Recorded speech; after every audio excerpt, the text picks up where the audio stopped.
Today's workshop is Policing in the Time of Pandemic, Police Operations and Crises, and this morning's presenter is Roger Gomm. I just want to do a tiny bit of housekeeping around questions. There is an opportunity during Roger's presentation for a natural opportunity for questions and answers and a bit of discussion. And the best way to manage that is in your dashboard on the side of your screen, you should have a small icon for a yellow hand. If you put your yellow hand up, I just tap the yellow hand icon, we'll be able to see that you want to ask a question, and then we can invite you to speak. And that way it'll just mean that people don't over talk across one another, and we can hear everybody clearly. Also in the chat down at the right hand side, please, all comments, any questions, any other questions or points to raise, just pop them in there. We will be monitoring that and we can raise that as well. And anything that doesn't get covered today, we can pass to Roger to pick up at the beginning of the next session on Wednesday. So hopefully everything and every question will get covered one way or another. Okay, just to let you know, the web workshop is being recorded and we can make that available to you at the end of the 3 sessions. Lovely. So without any further ado, I'll hand over to Roger to start his presentation. Thank you very much.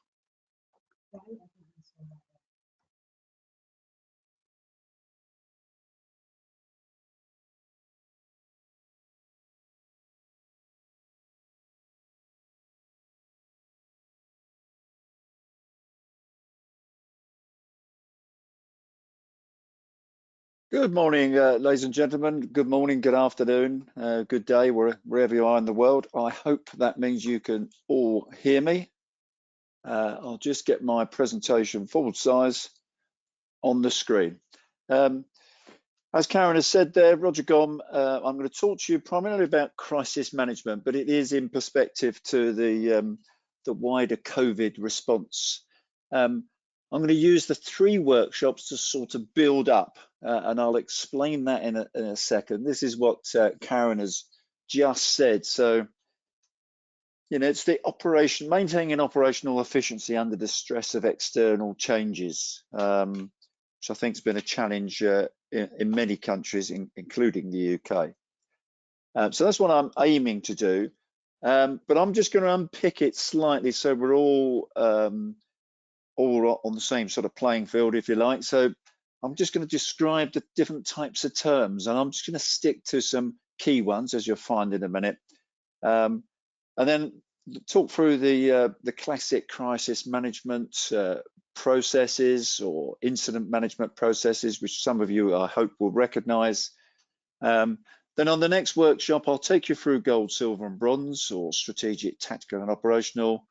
Then we'll look at the tools. This is where it starts to get interesting, I think. We'll look at the tools available to incident commanders to understand what they're dealing with. And then there is a little bit of homework there. I'm hoping that you'll take the tool away, and then we can have the final session. We can look at the wider impacts and consequences of COVID-19 and try and build up our own picture. So that's hopefully you're going to join me Wednesday and Friday this week for the follow-up. There they are. As you see in bold there, a little bit of homework each day. Probably the one you'll enjoy the most is the Wednesday evening, or sorry, Wednesday after session 4 there, to allow us to have a bit of an interactive session on Friday. I can't see any questions coming up. I'm just going to very quickly talk about some of the health and safety. Wherever you are, normally if we were sitting in one room, I'd have a responsibility, but wherever you are, if you've got a problem, please deal with it. One of the things I'm not going to worry too much about the cameras on. Karen has managed that. But I'll just mention the language. One of the problems we all face, and it's wherever I go globally, is this language issue. And that's not, can you understand me in English? We often have English-speaking people failing to understand each other because we use abbreviations and acronyms. And I always emphasize to people, if you don't know what it means, you must ask, because you must understand. And actually, if you're speaking, try to avoid acronyms. There are, time and place for them. It can speed things up. Karen has mentioned the chat questions. Please feel free. I'd like to have a bit of an interactive session at the end. It would be useful at the end of each session. And then really, my background, I'm not going to read all that out, but I was a police officer in London for 34 years, and the last 13 or 14 years of those were in the Metropolitan Police Public Order Branch, where I had the, I'm going to say, pleasure. That's probably why, if you can see me, I've got grey hair, but pleasure to manage and command and help other people manage events across London and at times in other parts of the country. You can look at that at your leisure. I don't really want to spend time talking about myself. Right, so I will start off by talking about the different types of incidents. Now, I've tried to take a global picture here. I spend a bit of time for the Cabinet Office Emergency Planning College going around the UK and to a number of countries around the world. Although there are some differences, there's a lot of similarities, and it's the similarities, so we're all talking the same language, I think is really rather important. So I'm going to start with quite a basic incident comparison. Standard incidents, perhaps you're, as you've got there, a fire alarm, could be a security door found insecure. These are the incidents that we deal with regularly, and we know what to do. We've perhaps got standard operating procedures to help us manage them. Then the next term there, routine emergency. I think the picture probably tells you a traffic collision, not serious. Police, perhaps ambulance, maybe fire service attend. They're routine. We're into a bit of we're used to managing this sort of thing. Certainly from a UK perspective, there is the ability of the public to deal with it themselves. So they're sort of quite routine. Then we step up to the picture there, as you can see, from the 7th of July terrorist attacks, a major incident. Risk to life, quite difficult, but we've got a plan. That's the key to it. We've got a plan. And certainly in the second session, we'll be making sure we got the plans for the things we should be expecting. Then the crisis. Is COVID-19 a crisis? There's a number of issues around the world. If what constitutes a crisis? Do we really understand? I'll give you a definition of it and a bit more of an explanation. And then we will look at what the academics have to say. So just to sort of emphasize these four as a sort of a starter: standard incident, low impact. It's generally a known response. People know what to do. And this is really multi-agency, not just policing wise. You could include the security company. You could include the owners and occupiers of premises. It's a standard incident. There's a known response. As it says there, standard operating procedures. They don't tend to last for very long. The next one there, again, there's a few key words there: routine emergency, significant impacts, quite localized, could be controlled by just one organization. It could be controlled by the organization that's got the problem, i.e. perhaps a power failure. You imagine how that would affect your business. Well-defined response, may even use their major incident plans. Like MI there's me saying, no abbreviations, and I've got one there. So that's MI, major incident plan. Quite often this is covered by most organizations with their business continuity arrangements, how to maintain their critical functions. So that's the first two. And we step up, as I said there, to major incident, risk to life. It could have impacts on the environment. it tends to be multi-agency. And the abbreviation there is because it's rather long, the Joint Emergency Services Interoperability Programme, which is a UK programme, very much operational tactical, pulls together all agencies to operate using the same processes and procedures. And it's quite well embedded now across the UK.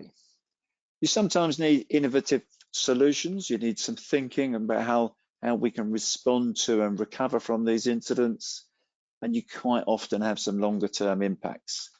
Some examples there, you could look at the large fires. Certainly in the UK, we've had a number of events. It's sort of terrorist attacks. It could be Buncefield fire. That was another good example. Big standard set piece incidents. Then you get into your crisis, and I'll take you through a definition that might help to sort of unpick this. So no end solution you can see down the bottom there. Could be the destruction of infrastructure. Quite often where it says transcends plans or procedures, perhaps the plan has failed, or God forbid, we didn't have a plan. There's not necessarily an end solution or an end position, and the scale and the duration is significant. So that's really designed just to get you thinking. I will put up a few definitions. The BS is the British Standards Institute. So for an incident, an adverse event that might cause disruption, loss, or an emergency, but which does not meet the organisation's criteria for or definition of a crisis. Not sure that helps very much, but it is a definition is out there. Just remember that's very much that local impact, standard operating procedures as far as I'm concerned with that type of incident. This one is quite important. This is a UK definition of a major incident. If you can read the top line there, an eventual situation with a range of serious consequences, which requires special arrangements to be implemented by one or more emergency responders. This was a relatively, it's an updated definition. Then it made a number of significant changes in the UK. And if you look at point A there, underneath, it talks about emergency responder agencies. And it talks about all category 1 and 2 responders in the Civil Contingencies Act. So it's not just police, fire and ambulance, local authorities, it is everybody involved in this environment. So it's the water companies, it's the transport companies, it's the gas company, it's the electricity, it's the communications, everybody who may be involved in an incident, in a major incident. And the reason this term is there is to encourage all agencies to adopt this term. And the term really is quite easy if we keep to its the core area. So beyond the scope of business as usual operations, and that's for the individual agencies. So this beyond the scope of business as usual is when you have to stop doing one thing in order to respond to something else, take resources away from their normal activity. But it goes on to talk about serious harm, damage, risk to life is the one that I would always emphasize. If there's a risk to life, that's quite it, that pushes us towards this definition. Just spot there, it says essential services, the environment or national security. I'll come back to that in a second. And there at C, maybe a single agency, but invariably a major incident requires a multi-agency response. And the bits in bold really are the ones that I find really important just to understand this definition. Beyond the scope of business as usual for individual organisations, and then the multi-agency response. I would probably say if there's a risk to life, that's probably why it's the multi-agency response there. But at this stage, I'll just throw you a question. Does this fit a cyber attack? If you imagine an organisation, not necessarily the police service, perhaps a local authority, cyber attack on their servers, shuts it down. Is that an essential services? Does it have a risk to life or welfare? Is there I think you can see the answer should be, yes, it does. Now, in the UK, there's been a big drive to adopt this term for a cyber attack. So, you know, just if in terms of a cyber attack, you haven't necessarily got that immediate risk to life that we would see from perhaps a terrorist attack, but it fits this definition. And it's quite important that people, you know, start to think, what are we going to call it? Because I'm a great believer in having common language for all these types of incidents. Then we can all understand each other. I won't worry about D&E on the bottom, but do have a look at that at your leisure. Spend a little bit of time just looking at this definition: abnormal or unstable situation that threatens an organization's strategic objectives, reputation, or viability. Now, if you just think in terms of an organization, we should all know what their strategic objectives are. If you are in business, you know, you want to make the best widget possible at a competitive price and make a profit. That's why you're in business normally. And why do people buy your widget? It's based on your reputation, it's reliability, it's all those things that build up. And really, your viability it's a bit of a circle. It's if you're selling well, you're getting money in, finance is flowing, but anything that interrupts that, even for a short period of time, could have an impact on your strategic objectives or your reputation or your viability, or more likely, all three. Now, I think if we look at governments throughout the world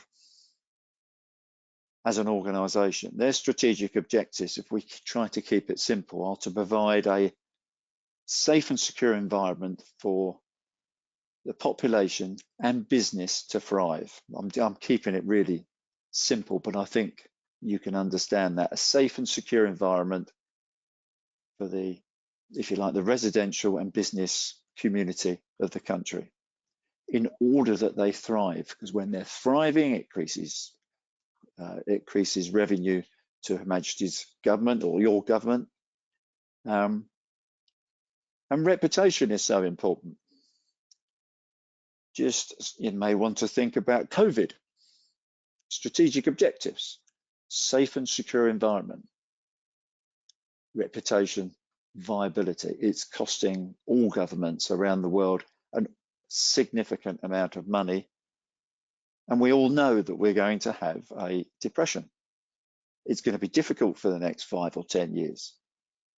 So I hope that sort of gives you an indication of what it is we're looking at. So quite an important term, not necessarily one used within the police service, but it is used by governments, local and national, and organisations globally. And I think it's language the police service should adopt. And obviously, crisis management is the organisation capacity, not just to respond, but to prevent it happening in the first place, to avert, respond to, and learn from a crisis.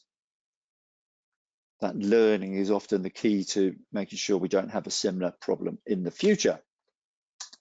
One definition that we have in the UK, and we've had around for a number of years, for all the right reasons, the critical incident term, which was as a result of a tragic event in South London, murder of Stephen Lawrence, and the police the investigation into the Metropolitan Police afterwards.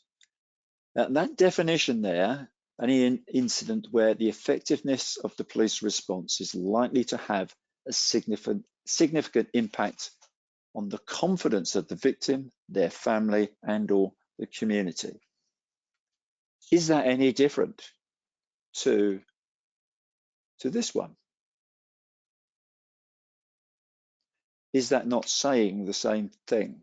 I've had a number of problems brought to my attention locally with the police service using this definition and local authorities not really understanding what it means to them.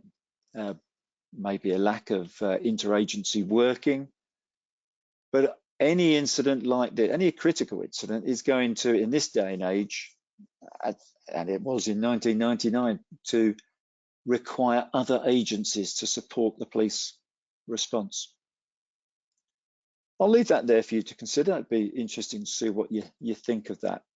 But I would just say to you that they're very similar, and the one that is used by governments, both national and local, and organisations throughout the world is this crisis term. Interested to know what you think. Okay, so having listened to me going on about those incidents, I'm just going to go back two slides. No, I'm not going to go back 2 slides. Before I move on to the academics and what they think, I would just add that the UK also has, as is common in a lot of countries, some specific legislation that provides, if you like, under the Civil Contingencies Act in the UK, we have the term emergency, definitely with capital E. And these are national events, or they could be regional events, but it tends to be national events. So we have a emergency legislation that covers just about everything. Just about everything. Interestingly, for COVID, they didn't use it. Someone may like to explain to me what they think about that. Why didn't they use the legislation? And I know that's very common in a lot of countries, that you've got legislation available to governments to dictate the strategy across the whole country. And it has to be something quite significant. So really, you know, I'm just going to pause there if there's any sort of reflection on any of these. If I just go back to the major incident definition, you may like to consider, is that a critical incident? Could well be, but you know, it's not the thinking for me is it's not an incident, not a definition of an incident that other agencies recognize, which is why I personally feel that this definition is not helpful to other agencies. Just a personal view. Interesting to see what you think.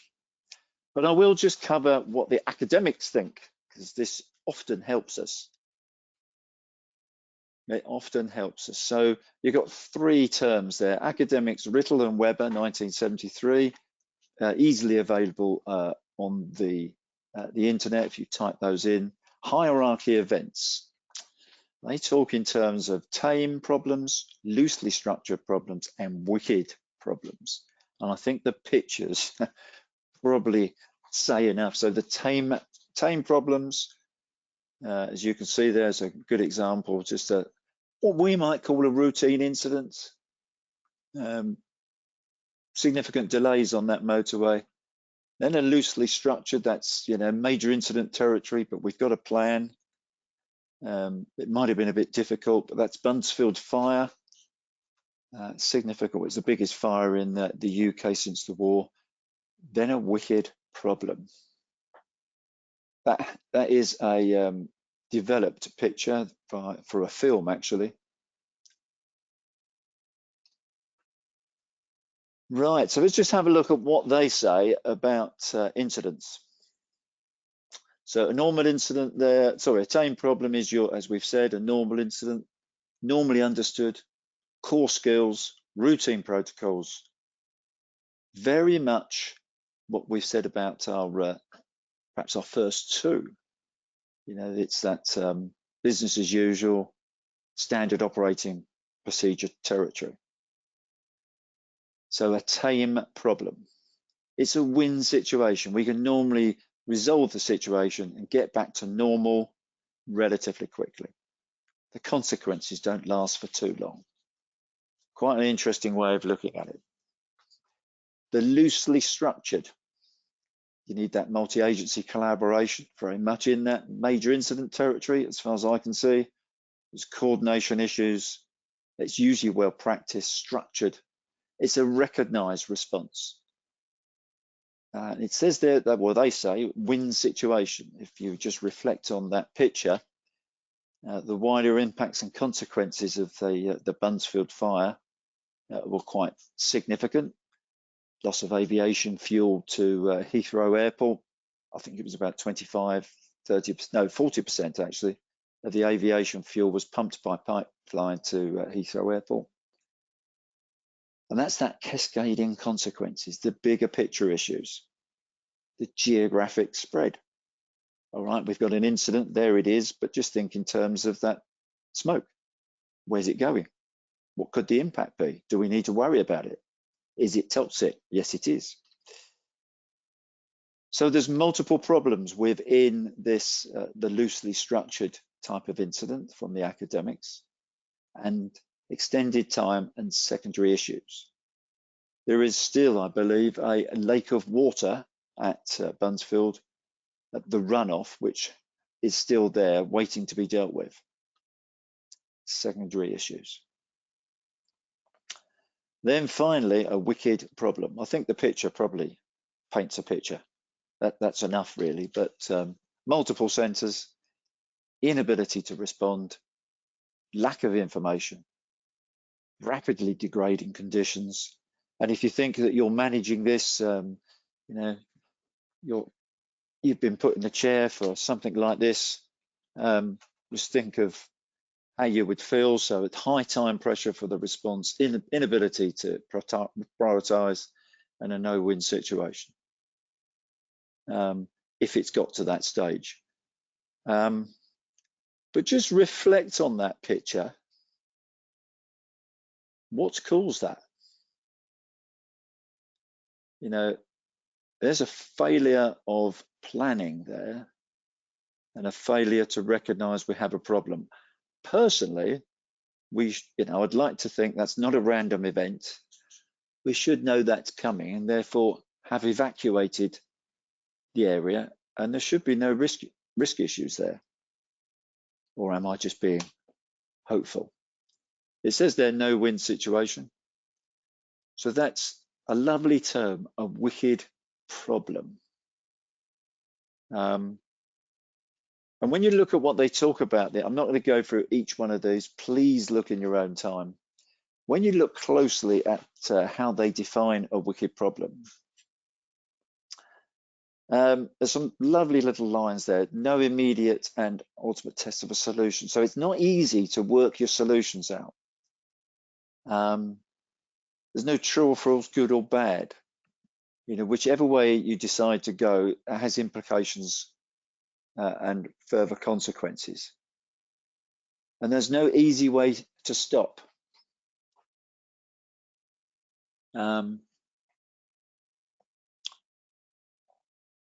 Every wicked problem is essentially unique. You'd like to think if we'd had a similar incident before, we've learnt from it, and therefore we've now got a plan. Remember that when we go through the second session today, and I'll show you the UK's risk register. We had a plan for your pandemic influenza.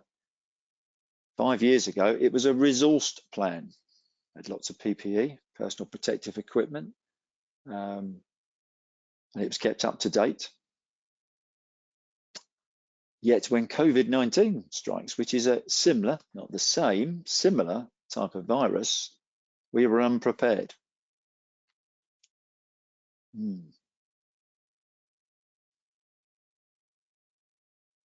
the last point is really important. The planner has no right to be wrong. Now, this is the last point that they make in their academic paper, and it's quite an easy read. The planner has no right to be wrong, because the planner is anticipating what might happen in the future, is planning ahead and trying to highlight these issues, or at least should be. We'll look at the risk assessment process quite quickly in the second session.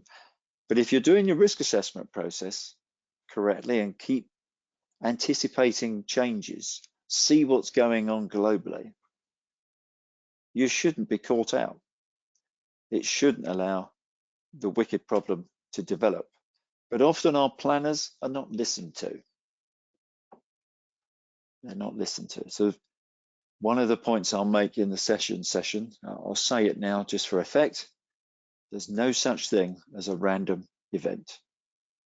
Nothing in nature is random. It all happens. It's whether we can spot the signs and symptoms. And there is a slide on that a bit later. But do remember that the planner has no right to be wrong.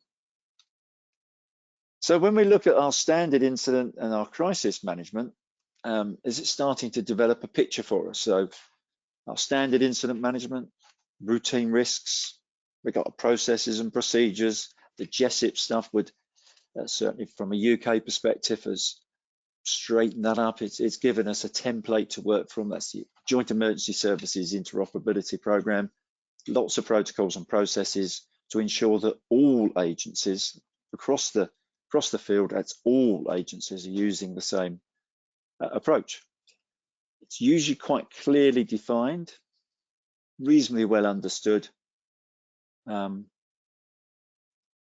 The in brackets there doesn't impact on normal operations. Depends on the size of the incident, of course. If we're in major incident territory, yes, it will. Could be quite a small response. And you can usually see a clear end position. But our crisis management is, if you like, the opposite to that. It's not routine. It could be unique. No clearly defined solutions, no accepted response. And it goes on there. High level of confusion, pressure, loss of control. So just reflect on those definitions there. We've looked at the top two, which is the first one there is from the British Standards, the second one from our academic deep dive there, and two from the English Oxford Dictionary. A crisis, time of intense difficulty or danger, is an event that is going to lead to an unstable and dangerous situation affecting an individual, group, community, or whole society. I just saw something on the chat there about government and COVID. Yeah, absolutely. You're on the right lines. Government and COVID response. But should it be like that? Think about that in the second session. I'll take you through the risk assessment process. Is it a no-win situation? Certainly we can see some inability to prioritize, but you're absolutely right, COVID fits that material. Now, the reason I've just started off with this is to say that policing, is just one of many pieces of a jigsaw in this day and age. We must all work together, and that's all agencies. It says they're integrated. That means everybody, and they're, very rarely do we have an incident that is single agency that is going to challenge us. If anything that gets difficult, we need a whole range of agencies, and wherever you are in the world, I think you could add to this list. And therefore it's really useful to have a clear understanding of what incidents are and what the challenges are. Now, to a degree, we try to achieve this in the UK with our local partnerships, but there is a bit of a mismatch, I find, with language. There are challenges in some of the countries around the world with this term crisis, because it makes it sound like you're not in charge. But it actually, if you think about the academic work, that probably helps you to understand. So I'm just going to pause there. I think that sort of next question is there any questions? If anyone wants to raise their hand.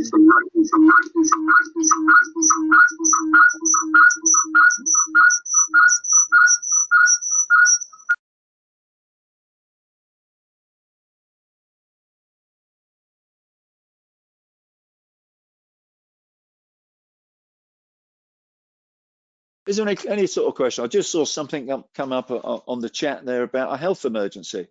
My question there would be, why didn't they use the Civil Contingencies Act, which their law lords had written for them under the Civil Contingencies Act? Why didn't they use it? Because the wider impacts of this current crisis, if we want to call it a crisis, is beyond health. Health is absolutely #1 priority. Does anyone want to raise their hand and ask a question?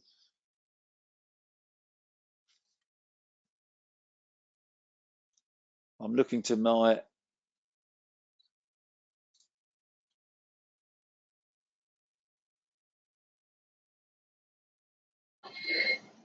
There's an interesting comment there from someone about the regulations for staff operationally. I think when we look at the wider impacts and consequences on Wednesday, the second session Wednesday, then the piece of work we'll do together on Friday, I think the health, safety and welfare of staff would be, right up there. And secondly, it was an additional burden on the police service. And so yes, that's quite right. Any questions?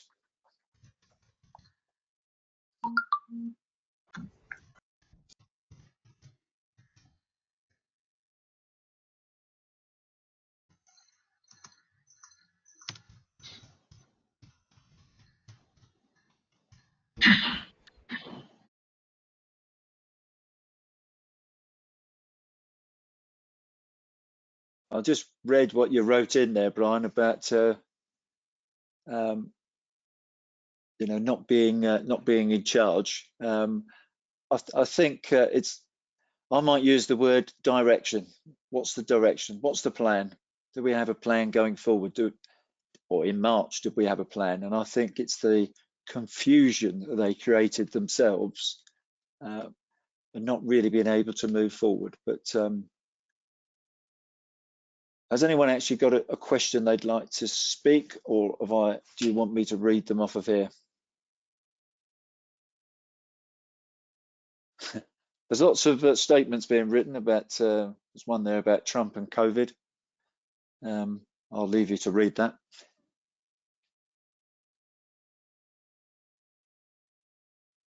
Karen, Daisy, is there any questions there?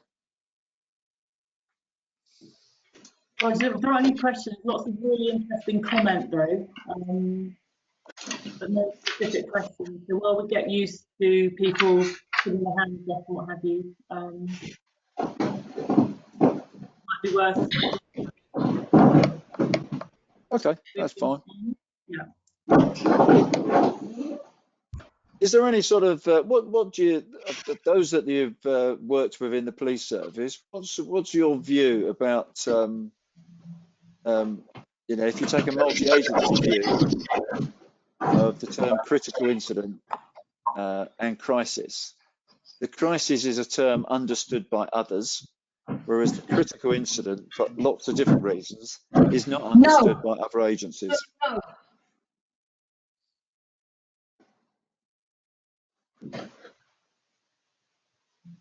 Someone's raised a hand there.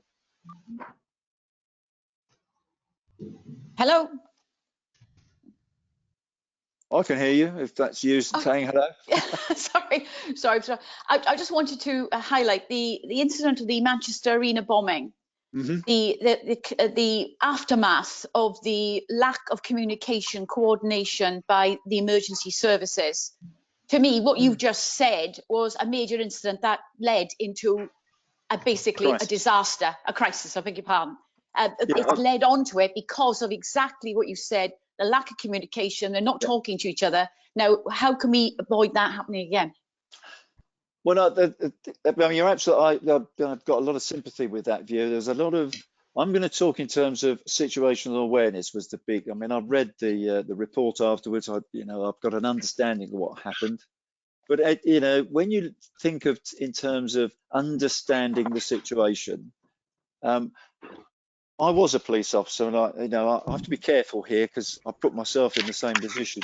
The emergency services think in terms of response very heavily because it's the saving life bit, but actually it's the response to and recovery from. And actually, it's not just that initial response. It's thinking about the wider impacts and consequences because it is a multi-agency response. And for me, that's, I know there's a number of issues, but for me, it's at that level, if you like, quite high level, strategic even, where they need to get this understanding of the response to and recovery from early on.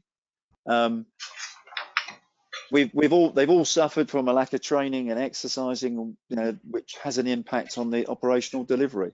Not an easy one to answer, but I think I'm not sure whether I even heard the term critical incident mentioned in the.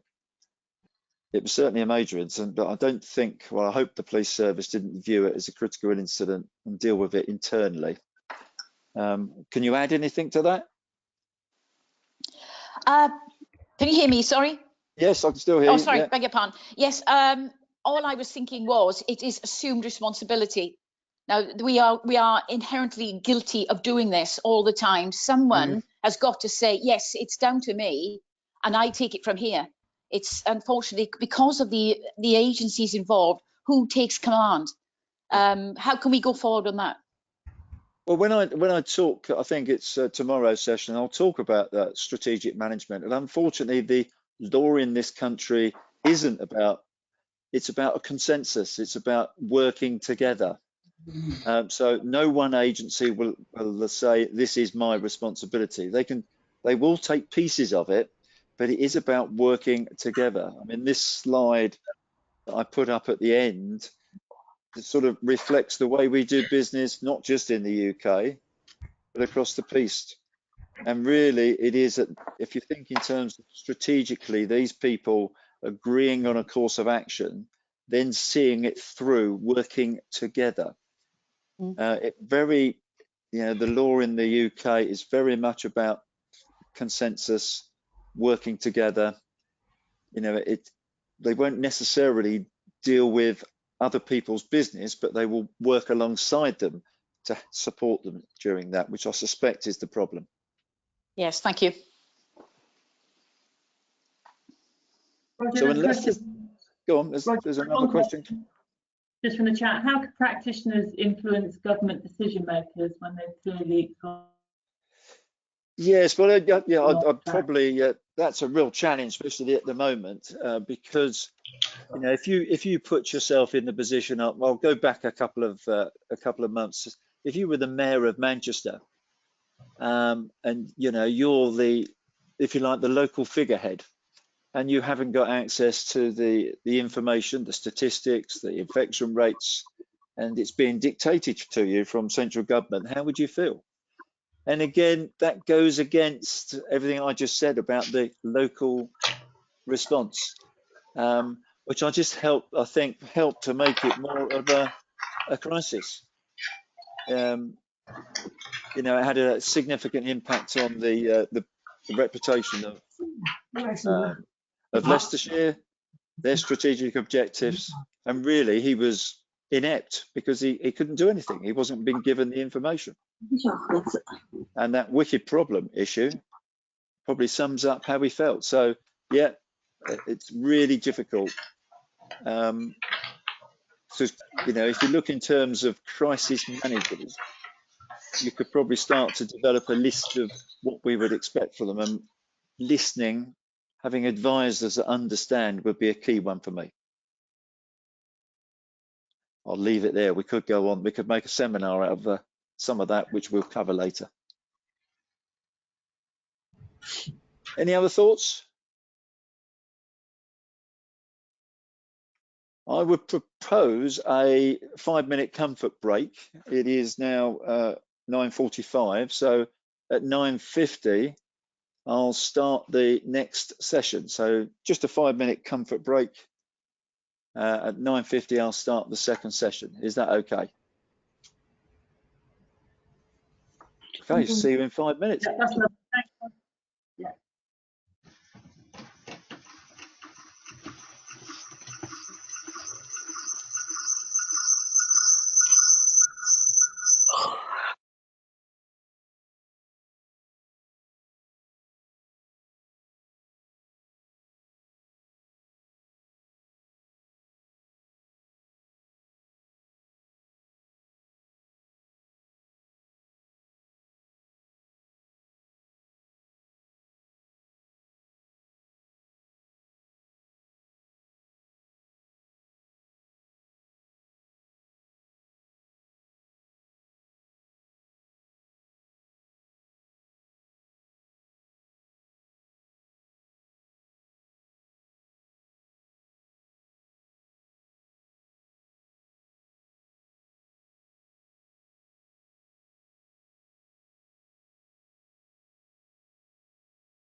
Can you hear me, Karen? Yes, yes, can hear you. Okay, I'll do a countdown, 10, 9, 8. Yeah, we've got timer. You've got 30 seconds. Yeah. Well, it looks to me like people are still there, whether that's just they've left their machines on. So I'll start, I think. Is that okay with you, Karen? To start?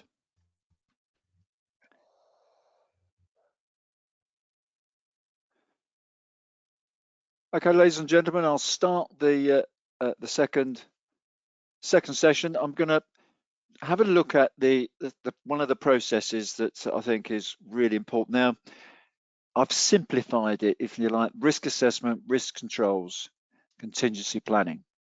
It is a simplified version, primarily just to sort of make the point of how important it is. But really, this is about, it doesn't matter how you do it or what terms you use, it's just to emphasize the importance of this process. And really, when I say emphasize the importance of this process, as it says at the top there, that's individual or single organizations, local, regional, national governments, and actually internationally, if you think in terms of the World Health Organization, United Nations, they all do this. Lots of variations, but if you like, the basic principles of what they're doing is the same. And I'd just like to spend the next 25 minutes just looking at that in the hope that it helps us to understand the environment which we're working in. And I've simplified it, as I've said, down to risk assess, risk controls, and contingency planning. And if you're a manager, senior, or just operational, an understanding of this helps you understand the environment you're working in, and actually helps you to think about what you might need to respond to. And really, just to sort of break those words down, the risk assess is about understanding the threats, or quite simply, what are the problems, whether it's locally or nationally? What are the problems that we could face? What are the problems? Risk controls, create a range of risk control protocols. What are we going to do about those problems should they arise? What's our plan? Have we got a plan? Do we need a plan? And really, the last one there, contingency planning, if you like, when it does go wrong, what are we going to do? And are we prepared? Can we deal with what we've got to do? Who's going to deal with it? And that's really at the basic level, the importance of these three areas. And we just have a closer look at them, really. So when we talk in terms of risks, we've got, if you like, the language they use is one of the hazards and malicious threats. And perhaps the most important one for me is reasonable worst case. Not Armageddon, but reasonableness. What's reasonable to expect from this hazard or this threat? What's the reasonable worst case? And that often causes some challenges depending on your approach. But what we do, we sort of identify as part of our risk assessment process the significant events, and we look at the likelihood and the impacts, and that gives us a picture that we can look at of our risks, if you like, our risk assessment. And certainly, if you look at, from a UK perspective, malicious threats, that's our terrorism, if you like. Non-malicious, that's fires, crashes, extremes of weather, whether it's hot or cold. And actually, serious and organized crime, think in terms of cyber, fraud, people trafficking. And then what we try to do is to plot them on a graph. You'll notice, I'm sure, straight away that we have an unusually, an extra, if you like, red square at 2, 5, 2 on likelihood, 5 on the impact. This is a relatively new change in the UK, and I think you'll see what goes in there a bit later. But we plot it out. Certainly from a UK perspective, we would look at the plotting up our risks in the boxes rather than on the lines. But there's several different ways of highlighting this. Some people, times the impact by the likelihood to give you a figure. But in the UK, we just say, well, if it scores 4, 3, it goes in the middle there, and we put it in the box. And you can see the color coding helps us to demonstrate low, medium, high, and very high risks. So that's what we're trying to achieve. So it's the likelihood of it happening, which is separate to the impact. The impact is really quite challenging when we unpick this to do it. There is a demonstration of the, this is 3 years ago now, the National Risk Assessment in the UK. I'm using this one, I think, for an obvious process. On the left-hand side, there is the hazard, diseases, accidents, and societal risks. Range of them there. It is quite interesting when I go around the UK, I ask people, what do they think the highest risk in the UK is? Normal response is terrorism, mainly because it's in the newspapers a lot. But actually, if you think in terms of the impact of terrorism to some of these other risks, the actual impact is quite low. When you look at pandemic influenza and the number of dead and serious casualties, we're talking in the terms of potentially millions. Then you'll start to understand what the impact, what catastrophic impact is. You've got cold, snow, power failure, and various forms of flooding on the left there as the highest risks in the UK. If you look on the right, the malicious, the impact, it ranges there of different types of terrorism, including a cyber attacks. The cyber attacks on infrastructure, significant. The impact has gone up a little bit, but this was, as I say, 3 years ago. But if you notice the CBR there, a CBRN, which is the chemical, biological, radiological, nuclear attack, things like Salisbury are in that top 2 on likelihood, but 5 on impact. And if I just go back a slide, it is the reason for that red box by itself at 2.5, and that's a very high risk.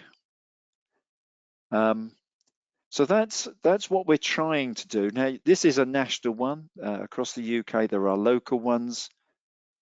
I know a lot of countries around the world have a similar process. If you're doing a local one, there might be specifics in your area, specific rivers perhaps. Certainly some countries, you've got volcanoes and earthquakes, that type of risk. But the process is the same. So you're looking at the likelihood of it happening and look at the impact. Now, when we think in terms of impact, the factors you take into consideration are quite important. They're always the humanitarian or the people issues first. Fatalities, casualties, disruption to communities. That's the priority. Then it's things like the critical national infrastructure, essential services, infrastructure, roads, rail, network, all sorts of things. And then it's building up a picture to say, what is really going to impact? And actually, if you do it well, you're developing some really useful material for exercises, especially local exercises for local agencies. So that's one of the benefits of this process. But if we just go back to our incidents, the low impact, low likelihood on the bottom left-hand corner there, standard operating procedures, it's business as usual type of stuff.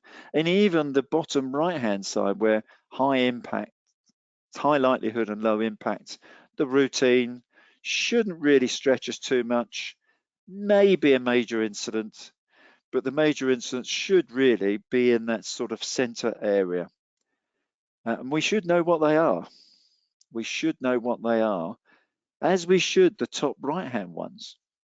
Now, I've put crisis exclamation mark. Now, the reason I put the exclamation mark is if we don't take steps to understand the incident, or we deal with it badly through not understanding the wider consequences, there's a crisis waiting to happen. A lot of people would argue that the low likelihood, i.e. we don't really think it's going to happen, high impact events are the ones that should, are likely to trouble us. But if I just go back, a lot of people suggested that COVID-19 was a crisis. Not too dissimilar to the preparations for pandemic influenza. As I said, under-resourced over the last 5-6 years. The plan was there. Could it have been adapted to meet the new circumstances, the variations? So that's something for you to think about. Now, if your risk appears on here and it's in the red area, we've got to have a plan. I'm sure you would agree, because we know about it. We've got to have a plan. And that's where really it's this, if you like, what should we do about it? So we look at our risks. What are the problems? What are we going to do about it? That's where this process really comes into its own. Develop a plan or a generic way of operating, if you like, a generic plan. So we've got the basic principles that we put around our incident in order to manage it. And really, that leads us quite nicely on to if it does happen, what are we going to do? We know, because we've got a plan, we've exercised and trained that plan, it should be quite straightforward. I'll just emphasize again, we've done the risk assessment. We know what the risks are, what the problems are likely to be. We should be developing our controls to actually prevent it from happening, preferably. I'll come back to that in a second. And then what are we going to do if it goes wrong? Open up the plan. We should have a good idea of what it is. And the last two can both be proactive and reactive. Now, when I say proactive, preventative. It is, I'm sure you would agree, far, far cheaper, less expensive, if you like, and less demanding to prevent an incident from happening. But of course, we've always got to be able to respond and be reactive as well. Just one of the, I've sort of taken this from an American document, actually. The purpose of the risk assessment is to identify all potential threats. Now, at base level, that makes sense, but actually it's wrong. If you just think about it, it's wrong. It's almost impossible to identify all potential threats because we're, if you like, limited in our thinking. So it's the language that I would always emphasize is potential threats. Identify the potential threats, because we're bound by our reasonable worst case scenario. I'll come back to that in a second. What I'm trying to emphasize is the need to develop that capability, the ability to do something about all these things. And there's a whole range of issues, and some of them have been, we've talked about or mentioned a few of them. Organizational governance, the leadership, situational awareness, information management. All these things are part of that. What are we going to do? We know what the problems are. What are we going to do if it happens? There's the last point down the bottom, 20 years to build a reputation, 5 minutes to ruin it. So it's just sort of reflecting on what it is we're trying to do, because we really want to protect organizations, but that's big and small, from the impacts of adverse events. We definitely want to protect the people, aid the recovery, support business continuity, limit the damage to reputations. again, from the looking at 9/11, if you were the security manager at the World Trade Center the day before it happened, and you asked the security manager and his team to name 100 things that could go wrong, do you think they'd have identified 2 planes flying into their building and then knocking them down? I would suggest not. I would suggest that they would have had a whole range of issues, but that it wouldn't have included 2 planes flying in. But perhaps now you would think about that. Perhaps now we would. And really, when we start talking about our contingency planning, the objectives are quite straightforward. The objective one is you're in that response phase, we're actually doing something, reacting. And initially, we're not in any form of control because it's chaotic, it's difficult. So our first objective is very much about regaining control, gaining control of the situation. And that, if you think in terms of an incident, you're turning up, it's chaos, it's difficult, the emergency services should be well drilled at putting in their cordons, evacuating people. And really, this is where the JESIP principles, the Joint Emergency Services Interoperability Principles, those operational tactical parameters should help them to regain control of the situation. That's very much what it was designed to do, regain control. And then secondly, once you've got control, it's about how we're going to return, if you like, to normal, the normal operational status. How are we going to get back to normal as speedily and effectively as possible? So that's really what they're thinking about. And often I explain this, that if you think of what is this return to normal, if you can actually get back there, if you've got roadworks and you put a diversion in, that we haven't got back to normal until those roadworks are lifted and the roads reopen. So it's back to normal, as if the event hadn't occurred in the first place.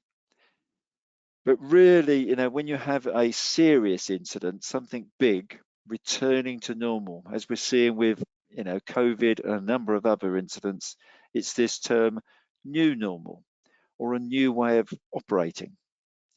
So, whilst, our objectives are quite simple when we're doing the contingency planning bit, our plan is to gain control of the situation. Well, there's a number of issues there, but then return to normal operational status. That's really what the fundamental principles of this contingency planning are. It's easier said than done when you start to get into some of our significant major incidents or even crises. But once you understand that process, in my view, you can manage and build plans, and gives you a framework for being involved in a huge range of incidents. From a small localized incident all the way through to the Olympic Games, or as it says there, managing the critical national infrastructure. Because that is a sort of understand the problems, what are we likely to face, what problems could come up, what are we going to do about it? So it's developing our plan, and if it goes wrong, how are we prepared? And it always, at this stage, it's worth just reflecting on your own organisation from an incident management perspective. Are you and your organisation prepared?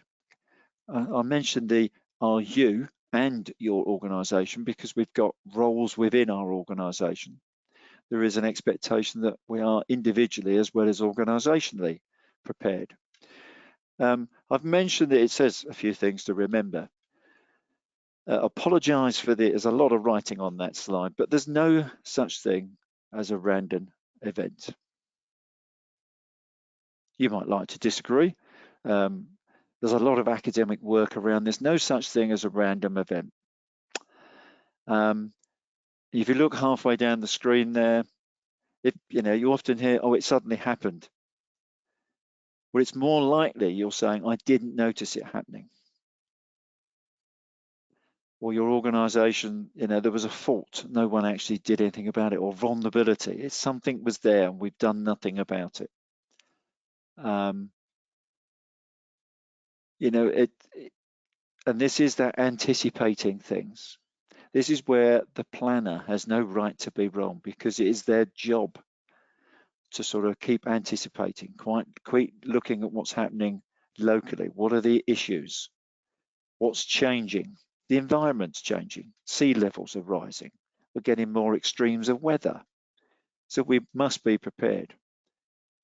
Those 1 in 100-year floods are now, dare I say, it went down to 1 in every 10 years. I think we're now into a 1 every 5 years. Significant floods somewhere in the UK. But you can't say, I didn't notice it happening. It didn't happen suddenly. Something will trigger it. The information is there. It's a matter of recognizing it. Which brings me on to one of the points I always make to commanders, really. The earlier you are aware of a potential problem, that's the anticipating it. It's the team, perhaps saying, we need to look at this. Have we thought about that? It gives you more options to deal with it.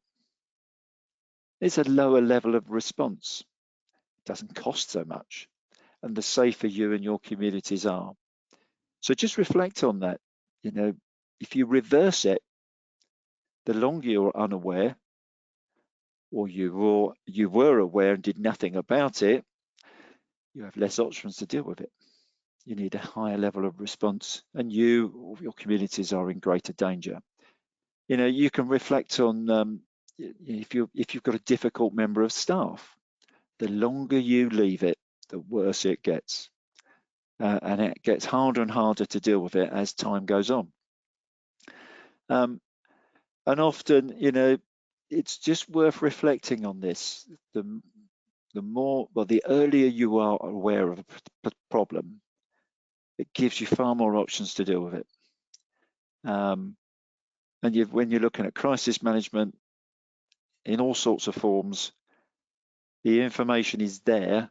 We've got to be able to spot it, and that is often the biggest challenge. Having systems and processes in place to spot potential problems. Having some people that are prepared to challenge and say, have we thought about this? Have we seen this? I'll leave that there for you to think about. And the word responsibility was mentioned by the speaker in the last slide, the last session. Responsibility. What do we take responsibility for? We cannot affect the motivation of the bad guy, the technical failure, the external event, or whatever it might be, but we can do something about the opportunity. And really, it's the point I've been making. You can't take responsibility for the flood, the earthquake, the power failure, but we can think about it in advance, understand the threats and what they mean in order to minimize the likelihood of such an event occurring. This is our prevention, minimizing the likelihood or minimizing the impact of such an event. That's where, for me, this risk assessment process is so powerful, because it gives us the opportunity to minimize, first of all, minimize the likelihood, but if it does happen, minimize the impact of that event, because we thought about it in advance. We're planned, we're prepared. And when we talk about the preparing, this is our training and our exercising individually, or individual organizations coming together. And yes, there is a challenge there, because it takes time, it takes effort, and it takes finances, and it often takes people away from their day's duty. But you can't get away from the fact that the more time and effort you put into preparation, the better your response will be to an incident, or perhaps even spotting the opportunity to minimize the likelihood. Again, I'm happy to debate that afterwards, but I don't think you can get away from that. Just going back to our academics, just to see what they have to say. as a lovely sort of statement there.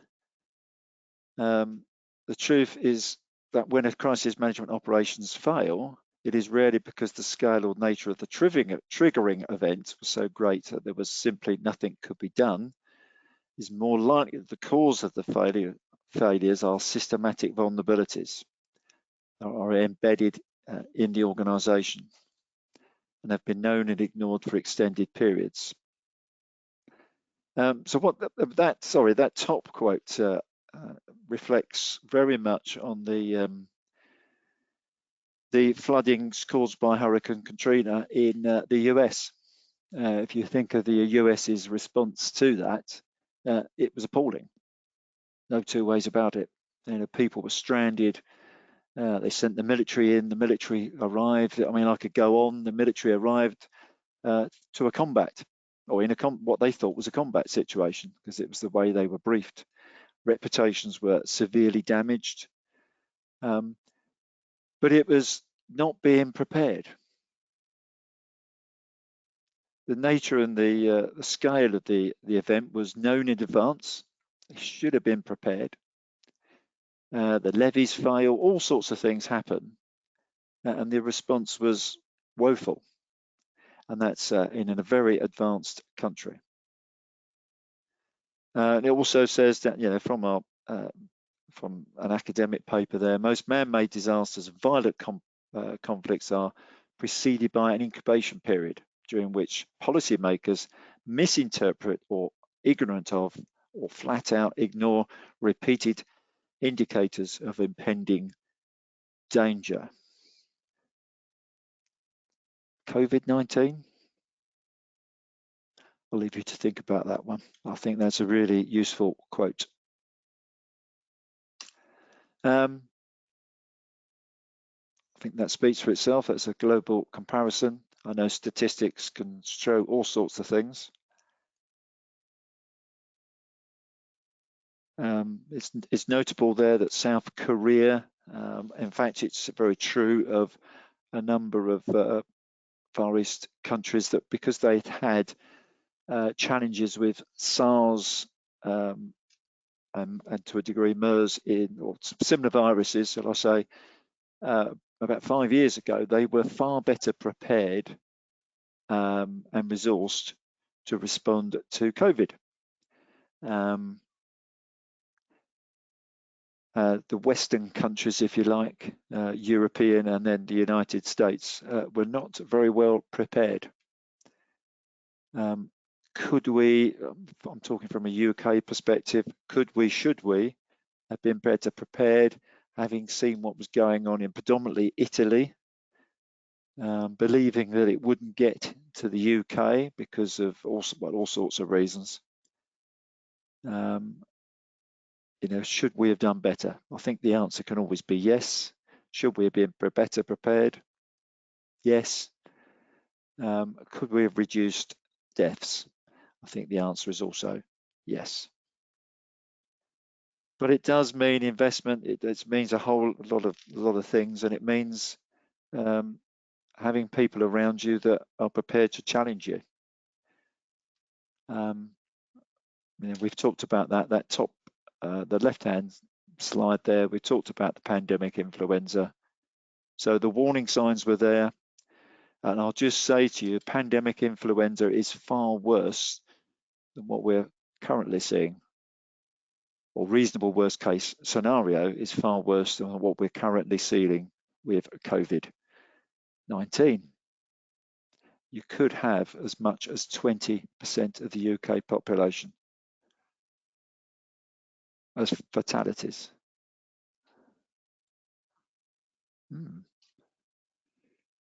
What a lovely cheery point to stop. Now, there's been a few things typed up. Karen, if you want to read them out, because I saw a few coming through. Let down by, yeah. I mean, so Javier makes. Yeah, go on. Sorry. So Javier makes the point that we are living in the risk society. We have global risks, and we must coexist with them. They are reflections of progress. It's not possible to eliminate them in this 21st century. Do you want to comment on I think if it's more a case of understanding them, and global. If you're looking from a global perspective, understanding what those threats are. I don't think we can't do. There are things we can always do about them, and that might be preparing organisations, states, continents for the impact of them. We know volcanoes will erupt. We just don't know. Well, that's not true. I was about to say we don't know when, but the science is improving. They can give an indication of the risk has gone up of an explosion. Global warming. We can see what's happening, but we've got to be prepared to think about it. We may have to live with COVID-19. It may well become endemic in our populations, i.e., there is no vaccine. We may have to think about changing, and that's that level of honesty with communities.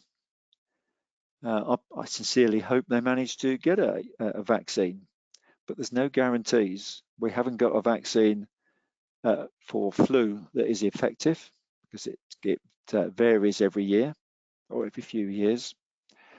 So I don't necessarily, I understand the point, but it's about being prepared.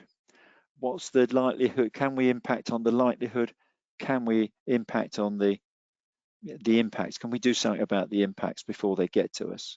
So I would suggest that there is always something we can do, and I would like to see more on, when we talk globally, more global leadership support as well for things like United Nations risk disaster management, United Nations full stop. If we all work together, we'll be in a much stronger position. You might like to come back. Right. Yeah. Well, there's a few points, so I'll move on to the next one just so we can get everything in. Paul from the Academy of Cambodia makes a good point. How much and what's the responsibility of private sector and or public sector? Yeah, it's a very good management. How does that relationship look? I think you've got to remember, if you just sort of take they can't do it separately. They've got to be able to work together, and when you talk in terms of the business community and sort of, if you like, government, whether it's national or locally or regionally, either of them can't work separately. They've got to work together. And that working together should start before we have an incident. It should be in that preparedness state. For me, if I'm in business, if I'm a reasonably large business, what are the things that could impact on me? What are those risks? Can I go to my local government and get a good picture of them? What advice do they give me? If I live near a river, what's the likelihood of it flooding? If it's high, what can we do about it as an organisation to keep running? And then it sort of goes up to the bigger issues about the bigger the organisations. It's about their supply lines, and I think a lot of organisations are questioning now the long distance supply lines. We all talk in terms of a just-in-time economy. So I think that relationship needs to be close, where they can offer advice and guidance to each other, but it should be a two-way flow. Certainly in the UK, businesses are involved. There's a link to local government. We'd like to think they're engaged. The honest answer would be it's the small businesses that suffer the most. Does that sort of answer the question or give a view?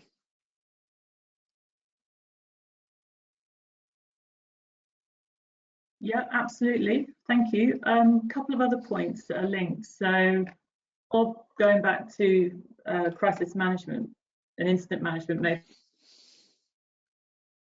the point that often where there are plans in place, in the moment to react, people don't use the plans that they've actually planned, and then if they do use the plans, that they have in place, then when they go to check them, they're so complicated and over comprehensive that they can't really practically use them anyway. And that was followed up by Johnny, who said that the security manager of the tower blocks in 9/11 had actually done lots of evacuation planning. He's absolutely right.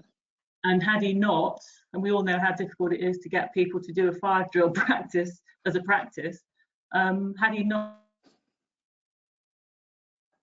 many more lives would have been lost in the event of that unpredictable disaster.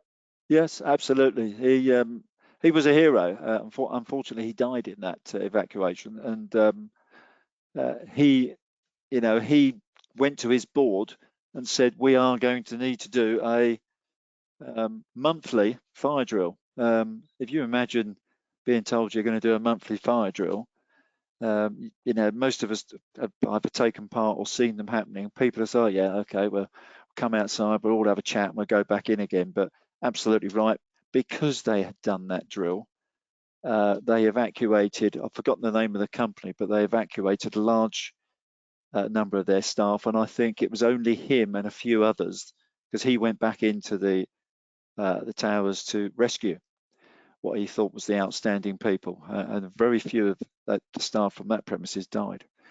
But yeah, I mean, it's I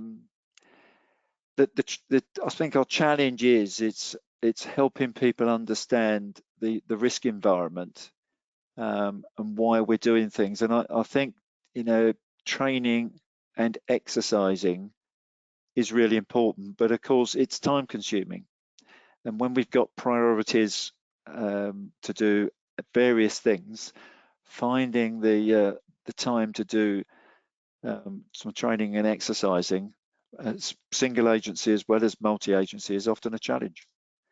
I think I've forgotten the first part of the question, Karen. What was the first part of the question?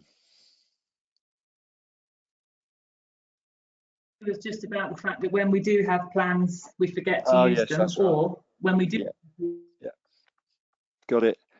I think, I'm a firm believer in having, especially for the initial phase, having a generic approach to incidents. For most incidents, whether they're just a standard incident or a major incident, we just get the generic stuff done, and then it is almost a time for reflection. So, but you're absolutely right. The bigger the plan, less likelihood of people are going to read it. But if the generic principles are always the same, to allow people to just put things in place, if you think in terms of policing, it's the cordons, it's about evacuation, it's about identifying an RVP, getting together the other agencies, protecting the public, evacuation, rescue. All those things are quite generic depending on the incident, which is where the UK GESIP principles are quite good at helping you do that. But it's at this stage, okay, we've got this, and as I'll take you through tomorrow, it's what has happened, what is happening now, what are we doing about it? Is the sort of can be the easy stuff. Then it's the so what are the wider impacts and consequences of this? And this is where I tend to always fall back to processes. What do we understand the situation? What are we trying to achieve, our direction, and what actions come out of that? Now, that can be simplified down to quite an easy plan for people to remember. And if they always do that in training, they always do it at exercising, it becomes embedded in their thinking, and it helps us to deliver the plan in those initial stages before our planner turns up and says, now here's the plan, have we done X, Y, and Z? If it's generic, the answer is usually yes, but if it's specific, you sometimes need those planners to be alongside you. But I do understand the problem. I've seen plans that are about an inch thick, and you go, lots of detail in there, but you probably need the person that's written the plan alongside you as your advisor to tell you the bits you need. And then you just say, yes, go do it.